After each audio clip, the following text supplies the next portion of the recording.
हे माझी आणि त्यांची भेट 1 महिन्यापूर्वी झाली होती. त्याच्यानंतर महाराष्ट्र शासनाच्या वतीनं आपल्या सगळ्यांना जे माहिती आहे की प्रसाद लाड साहेब तिथं त्यांना भेटायला गेलेले होते आणि त्याच्यानंतर ते विखे पाटील साहेबांची चर्चा करणार होते, कारण विखे पाटील साहेब त्या समितीचे अध्यक्ष आहेत. मी देखील त्या समितीचा सदस्य आहे. पण मराठा समाजाला न्याय देण्याची भूमिका ही महायुतीच्या सरकारची एकनाथ शिंदेसाहेब मुख्यमंत्री असल्यापासूनची आहे.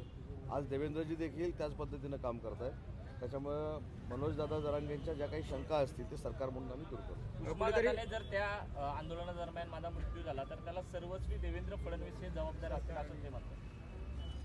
नाही, मला असं वाटतं की या संदर्भामध्ये प्रसाद लाडांनी त्यांच्याशी जाऊन सविस्तर चर्चा केलेली आहे.